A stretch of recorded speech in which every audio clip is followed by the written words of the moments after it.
Cancer, kamusta kayo? Hope you're all doing well and welcome to 1111 Pinoy Tarot. In today's reading, tingnan natin ang inyong love relationship or situationship. Ano yung energy ng person mo towards you or towards the connection? Cancer, energy ng person mo towards you or towards the connection. Please subscribe, like, comment, and share, and please tap the bell for updates from this channel. Maraming salamat sa inyo, Cancer.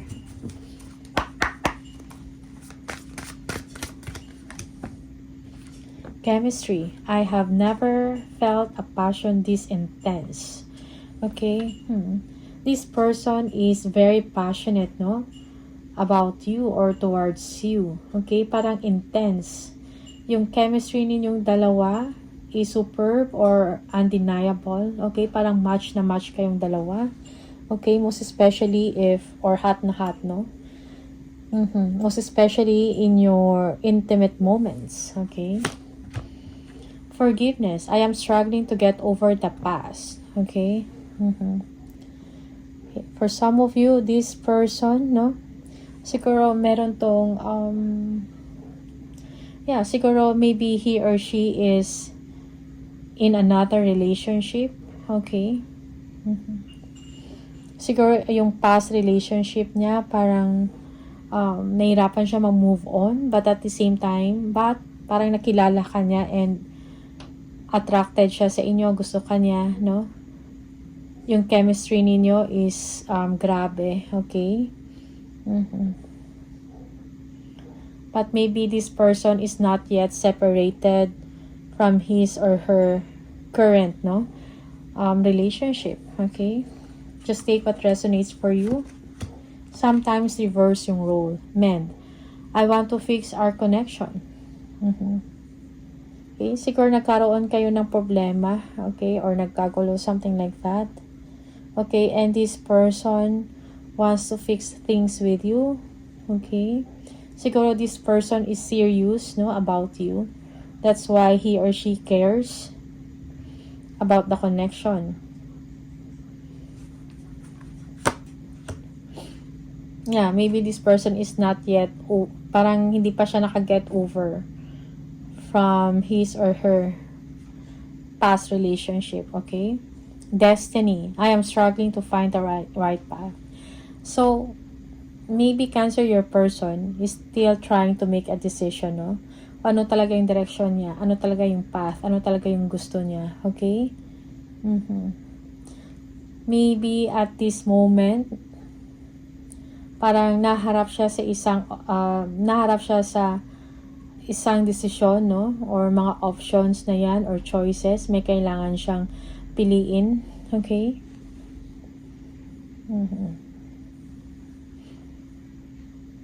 Yeah. Hindi pa siya nakaget over sa past niya, pero gusto ka niya. Okay? Kung meron man kayong hindi pagkakaintindihan or may nagawa siyang hindi maganda, okay, gusto niyang ayusin yon, gusto niya i-fix. But then your person is, maybe he or she is confused, no, kung which path or which direction, no, at kung ano yung pipiliin niya, something like that. Okay? Just take what resonates for you and leave the rest kung hindi para sa'yo. Tingnan natin.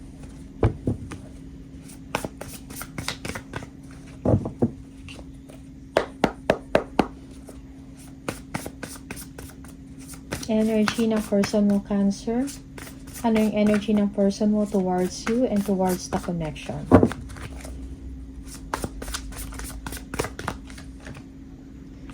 Three of Pentacles, okay?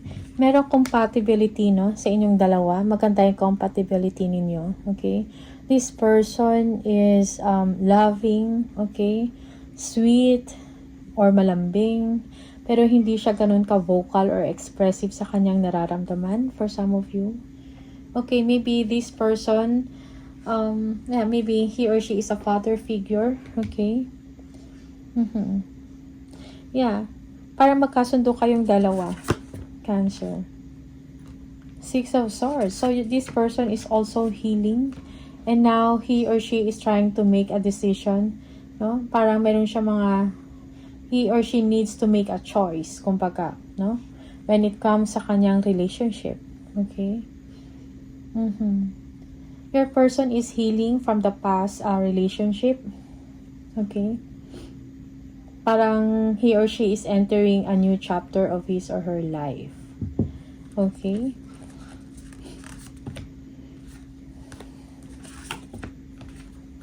Okay, yeah. This person is seryoso, no? Seryoso siya sa inyo, Cancer. Parang gusto niya ng commitment sa inyo. Okay? Or long-term relationship, yung pangmatagalan. Okay? Or lasting relationship with you. Maybe this person is older than you or merong age gap dito. Okay? Four of Wands. Yes, merong difficulties about seeing each other. Okay? Parang mahirap or parang hindi kayo basta-basta pwedeng magsama or magkita, no? Para mag-bonding. Okay? Merong challenge dito. Pero, pag kayong dalawa magkasama, parang enjoy na enjoy kayo, no? May compatibility nga eh. Okay? Yung chemistry ninyo is strong. Okay? Very passionate and fiery, you know? Hot, no? Yung mga intimate moments ninyong dalawa. Okay? King of Wands. Yeah. Now, this person is going to make a decision, no? Para may nagpaplano siya about the future. Hindi lang niya tinitingnan yung sarili niya, okay? Kundi pati yung mga tao na maaring involved or pwedeng involved, no? Sa relasyon or sa connection ninyong dalawa, okay? You might also be dealing with, yeah, nandito lahat. Earth sign or King of Cups, Scorpio, okay, Taurus, Leo, or Aries, okay, Cancer or Pisces also, okay.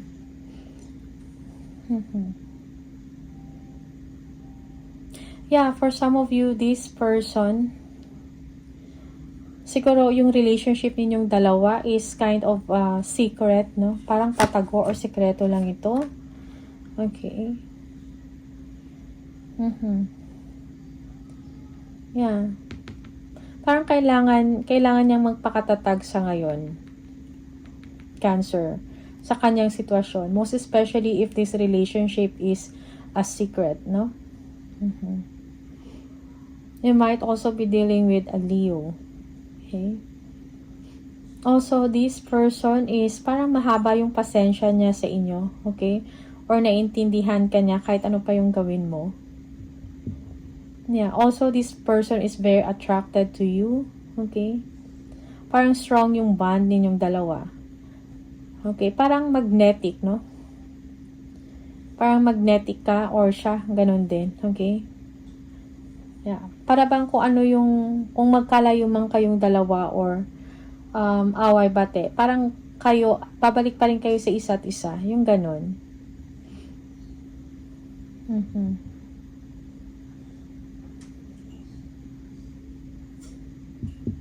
Okay. The Lovers, yeah. Merong problem, no? Or parang hindi kayo basta-basta let's say, kailangan nyo pang pagplanuhan kung kailan kayo pwede magkita at kung saan. Okay? Yeah. Because it's hidden, it's a secret, merong restriction dito. Maybe this person also, he or she, parang may family na. Okay? Yeah. The Moon. Okay? So, now this person is, you know, parang nagdi-dream na lang siya about you. Okay? Parang nakatago lang siya. Parang hindi niya maabot. Meron siyang gustong gawin, no? Gusto niya ng freedom. Okay? Gusto niya kumbaga, kasi secret eh, no? Parang kahit yung nararamdaman niya, hindi niya freely ma-express sa inyo or hindi niya freely or hindi kanya pwede ipakita sa public or hindi kayo pwedeng magkasama. Okay?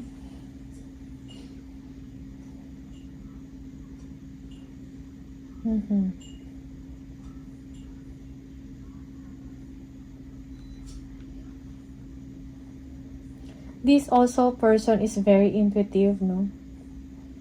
And parang nagiging maingat din yung tao na to. Cancer. nagiging maingat siya or magiging maingat siya kung magkita man kayo uli. Okay? May fears, no? But this person is, siguro napapanaginipan ka nito palagi. Okay? May mental telepathy kayong dalawa. Okay, Queen of Wands. Yeah. So, para sa kanya, sa person mo, you are the one. Okay? Parang sa kanya, you are the right person for him or for her. Okay?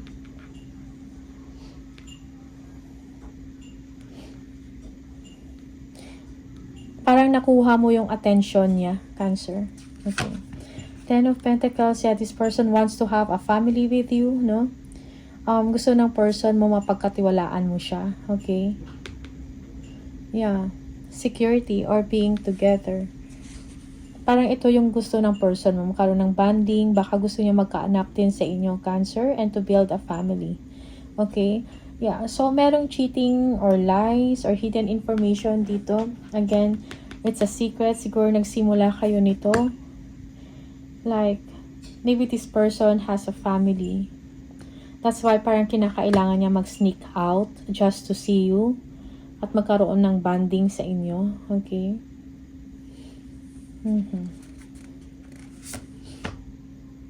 Six of Cups. Yeah. So, naaalala ka ng person mo. Siguro nagkalayo kayo nito. Okay? Parang, siguro mayroong stop of communication, something like that. And this person cannot forget you. Okay? Naalala ka pa rin ng person na to, Cancer. Maybe both of you really are compatible. Parang, match kayo, goods kayong dalawa. Okay? It's like, not only as lovers, but also as friends or best friends. Yeah, for some of you, this person has may issues siya or may problema about kids. Okay, and I think this is, yeah, baka ito yung nagbibigay sa kanya ng worry at saka ng fear, no? Because of the kids. No? Yeah, maybe this person is married. Okay.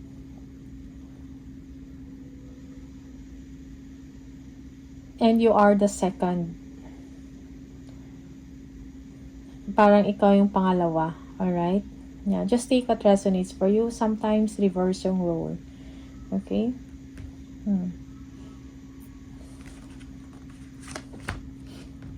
Again, extreme. Sexually, okay, extreme. Passionate kayo sa isa't isa. Very attracted kayo sa isa't isa. Okay?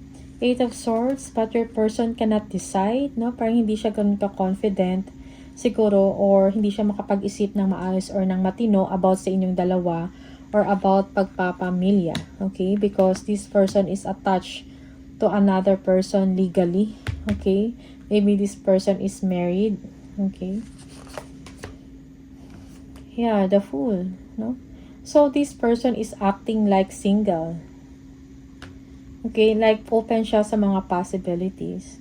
Maybe this person also like parang wala siyang freedom or he or she cannot really make a decision, no? Para sa sarili niya at kung ano talaga yung gusto niya. Okay? Or ayaw niya mag-take ng risk. Kung mag-take man siya ng risk, patago. Okay? Sneaking out. Okay? Yeah. So, now this person is thinking about you, no? Siguro, yeah, for some of you, merong silent treatment or hindi kayo nag-uusap. Okay?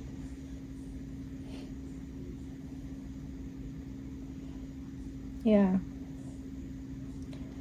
Hindi kayo nag-uusap maybe because this person is thinking about his or her kids, no? Parang kailangan muna pagplanuhan kung kailan kayo pwede magtagpo or magkita or magsama.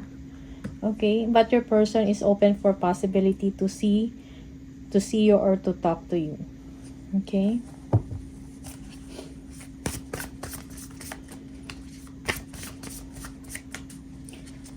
Okay.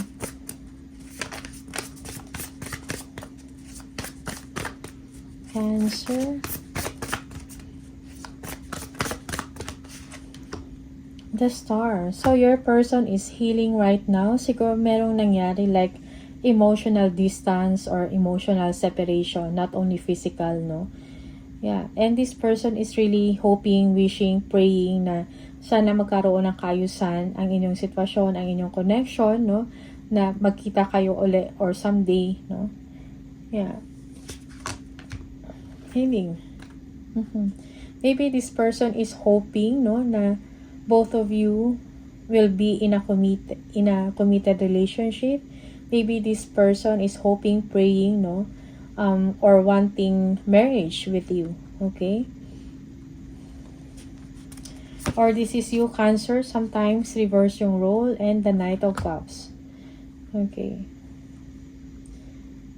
Yeah. So, Cancer, it's like, yeah, yung person mo, maybe he or she will contact you, or bibisitahin ka. Okay? Maybe he or she will be proposing, no? A marriage. Okay?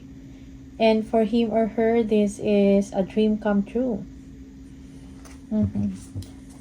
Okay?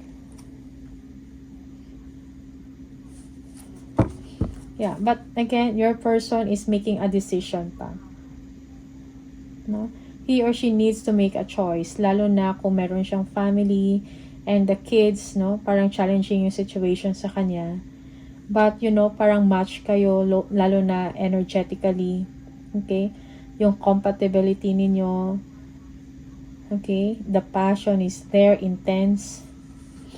Yung chemistry, no? Undeniable. Okay?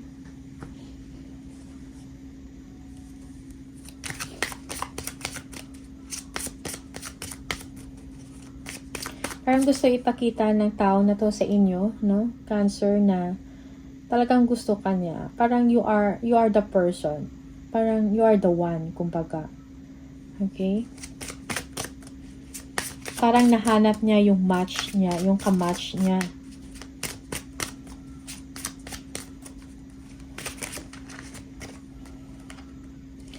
Yes, I want to tell you how I feel. Okay?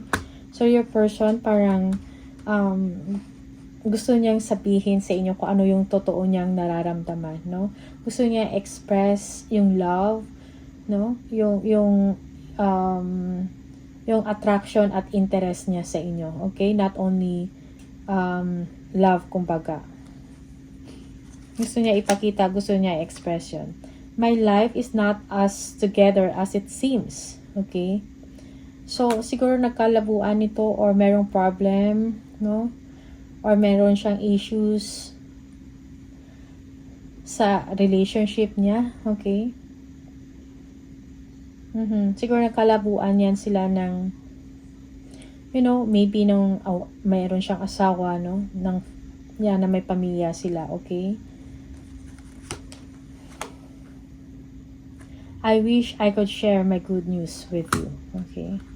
So, this person is hoping and longing for you. Gusto kanyang makausap, gusto kanyang makita. Okay? Yeah, siguro hindi na rin maayos or on the rocks na rin yung ano niya, yung relationship niya. Okay? Or yung married life niya. Something like that. Okay? So, just take what resonates for you.